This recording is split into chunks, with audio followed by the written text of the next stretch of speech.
ভালো রে তো বাজান।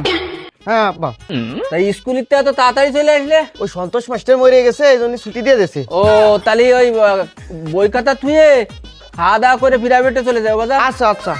তোর কত রেখেছি লেখাপড়া লেখাপড়া এই যে স্কুলে যায় কত সুন্দর হবে সাহেব। আর তোর দ্বারা কি যাবো না, তুই ওই রহিমের দোকানেতে এক প্যাকেট বিড়ি নিয়ে আয়, যা যা যা, তাড়াতাড়ি যা, এক প্যাকেট বিড়ি নিয়ে আয় যা। আর রাস্তাঘাটে কারোর সাথে গল্প করে না, যাও।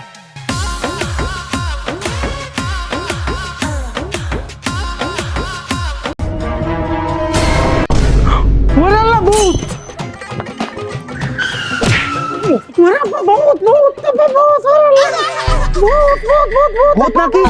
আমার ভালো জলটা পাঠালাম, কোনে কি উদাইছে? ওই রাস্তায় ভূত। আরে দিদি তোমার কোনো ভূত আইনি। আরে ভূত দিন দুপুরে ভূত আইনি। আরে না তুই চুপ কর, কিসের ভূত দিন দুপুরে কোনো ভূত নেই। আরে আল্লাহ ভালো জলটা পাঠালাম। আরে না ভূত না, চুপ কর, কিসের ভূত?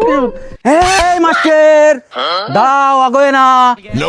কি বাবা চাচা, আমার দিয়ে এরম বুদবুদ করতেছো কা? শুনলাম তুমি নাকি মারা গেছো।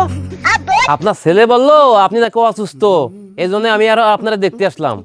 ও এই কথা, আমার ওই মেদার ভূত কইছে যে তুমি মরে গেছো মাস্টার, সেই জন্য আমার চোয়ালটা। এ বাবু ভূত না ও আছে মাস্টার, তোর ওই যে পোন্ডা পাকা ভাই আছে ওইতে ডিস্টার্ব ঘটাইছে। বিল্লু এই মাদার ভূত বেরোয় আয়, ঘরতে বেরোয় আয়, স্কুল ফাইদে পড়াও। আরে ভাই নিকাল, বেয়াদব ছেলে। এইদিকে আয়, কি হইছে দেখিস কানে দেখা পানি। ধরে নিয়ে আয়, ধরে নিয়ে আয়, ওকে ধরে নিয়ে আসো, ধরে নিয়ে আসো। ধরে নিয়ে আয়। এই তুমি কি বলছো আমাকে? কি বলছো? এই